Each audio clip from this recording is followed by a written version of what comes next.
नमस्कार सभी को दोस्तों, आज की इस वीडियो में हम बात करेंगे भारत पाकिस्तान को लेकर जो नया क्रिकेट विवाद शुरू हुआ है, जिसमें भारत के दिग्गज खिलाड़ियों ने पाकिस्तान के साथ किसी भी तरीके से किसी भी स्तर का मैच खेलने से साफ तौर पे मना कर दिया है। यहाँ इंपॉर्टेंट बात यह है कि सरकार ने नहीं मना किया है, क्योंकि खेल मंत्री ऑलरेडी ये बात कह चुके हैं कि पाकिस्तान के खिलाड़ी चाहे तो भारत में या विश्व के किसी भी स्पोर्ट में भारत के साथ भाग ले सकते हैं।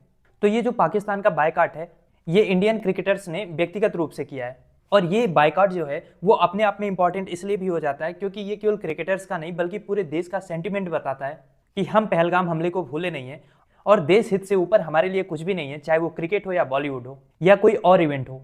तो क्या कुछ डेवलपमेंट हुआ है, आइए इस वीडियो में समझते हैं। सबसे पहले कि हुआ क्या है। देखो, कुछ दिन पहले ना वर्ल्ड चैंपियन ऑफ लेजेंड्स ने इंडिया और पाकिस्तान के बीच में मैच करवाना तय किया। तो ये जो WCL है यानी वर्ल्ड चैंपियन ऑफ लेजेंड्स, ये क्या करता है कि हर साल एक फेमस टूर्नामेंट कराता है जहाँ पे जो रिटायर्ड दिग्गज क्रिकेटर्स हैं, जैसे कि हमारे यहाँ से हरभजन सिंह, शिखर धवन, यूसुफ पठान, युवराज सिंह, और पाकिस्तान की ओर से उनके जो लेजेंडरी क्रिकेटर्स हैं जो अब रिटायर हो चुके हैं, शाहिद आफरीदी, शोएब मलिक जैसे नाम, ये लोग पार्टिसिपेट करते हैं।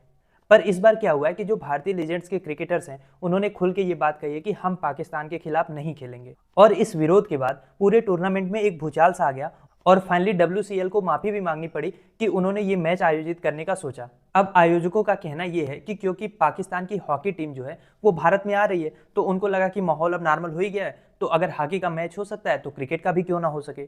और बात उनकी गलत नहीं है, क्योंकि भारत के जो खेल मंत्री हैं वो ऑलरेडी इस बात को कह चुके हैं कि पाकिस्तान के खिलाड़ी चाहे तो वो भारत में या विश्व के किसी भी स्पोर्ट इवेंट में भारत के साथ या भारत के अगेंस्ट पार्टिसिपेट कर सकते हैं और भारत को इससे कोई समस्या नहीं है।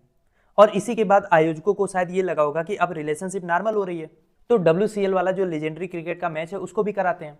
पर वो जो पार्टिसिपेशन वाला स्टैंड था वो सरकार का स्टैंड था और भारतीय क्रिकेटर्स का स्टैंड इससे बिल्कुल अलग है। हमारे लिए पाकिस्तान का बायकॉट जो है वो अब भी जारी है। और दरअसल जो सरकार ने भी ये डिसीजन लिया है कि पाकिस्तान के साथ खेल को शुरू किया जा सकता है, ये कुछ ज़्यादा ही जल्दी ले लिया गया है, क्योंकि इससे दुनिया में एक अलग मैसेज आता है। एक तरफ तो हम ये चाहते हैं कि पाकिस्तान को कहीं से भी फंड ना मिले, FATF की ब्लैक लिस्ट में हम उसको डाल दें, क्योंकि इवेंचुअली पाकिस्तान के पास चाहे लोन का पैसा हो या कहीं का पैसा हो, वो यूज आतंकवाद के लिए ही होता है और आतंकवाद फैलाया भी इंडिया में ही जाता है।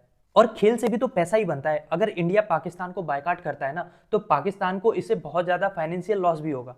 और इसीलिए आप देखोगे कि शिखर धवन जैसे खिलाड़ी सोशल मीडिया पे खुल के लिख रहे हैं कि मेरे लिए मेरे देश से बढ़ के कुछ नहीं है और मैं पाकिस्तान के खिलाफ अब भी कोई मैच नहीं खेलूंगा। अब इस फैसले के बाद जो पाकिस्तान के बहुत सारे पूर्व क्रिकेटर्स हैं, कमेंटेटर्स हैं, वो लोग कह रहे हैं कि यार ये भारत गलत कर रहा है कि जब सरकार को कोई परेशानी नहीं है तो फिर ये क्रिकेटर्स क्यों मैच को रोक रहे हैं, कैंसिल कर रहे हैं। तो पॉइंट ये है कि देखो, पाकिस्तानियों को चाहिए पैसा, वो चाहे लोन से आए, भीख से आए, इंटरटेनमेंट से आए, कहीं से आए।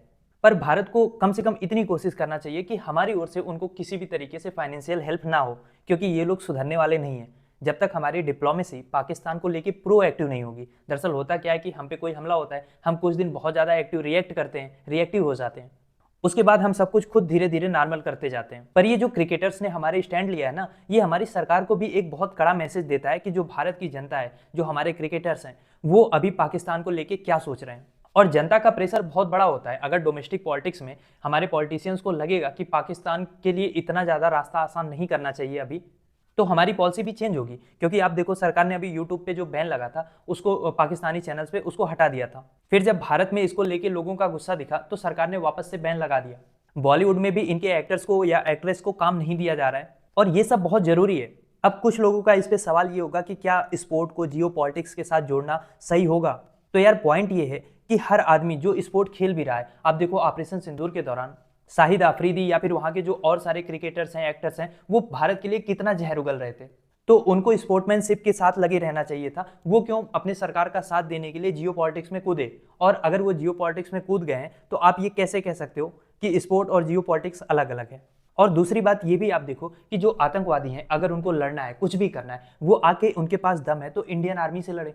वो सिविलियंस पे क्यों अटैक कर रहे हैं। तो उनकी भी सरकार को जियो पॉलिटिक्स को और जो हमारे बेगुनाह सिविलियंस थे उनको अलग अलग रखना चाहिए था ना। तो पॉइंट ये है कि जियो पॉलिटिक्स, स्पोर्ट या कोई भी चीज हो, वो जियो पॉलिटिक्स से अलग नहीं रह सकती। और आप कहीं का भी एग्जाम्पल उठा के देख लो, ये हर जगह का नियम है। अब रसिया ने यूक्रेन पे अटैक किया तो अमेरिका और जो बाकी यूरोपीय देश हैं उन्होंने खेल संगठनों से लेके इकोनॉमिक सैंक्शंस तक सब कुछ रसिया पे थोपा ताकि मैक्सिमम प्रेशर बनाया जा सके। यहां तक कि रसिया के सिविलियंस के बैंक अकाउंट तक सीज किए गए जो भी अमेरिका में थे। तो फिर आप कैसे कह सकते हो कि जियो पॉलिटिक्स और स्पोर्ट अलग अलग है। और भारत और पाकिस्तान के संदर्भ में तो भारत के पास इतनी बड़ी क्रिकेट इकोनॉमी और मार्केट है ना कि अगर भारत किसी भी टूर्नामेंट से पाकिस्तान को बायकॉट करना शुरू कर दे तो इनका जो सारा का सारा स्पोर्ट है ना, जितने भी इनके खिलाड़ी हैं, इनको अर्ली एज में ही रिटायरमेंट लेके घर बैठना पड़े, दूसरा धंधा करना पड़े। तो खैर, आप क्या सोचते हैं इस बारे में? क्या जो क्रिकेटर्स ने हमारे फैसला लिया है आप उसके साथ हो, या आपको लगता है कि स्पोर्ट्समैनशिप अलग रखनी चाहिए? जो भी आपके विचार हैं लिखिए आप कमेंट बॉक्स में।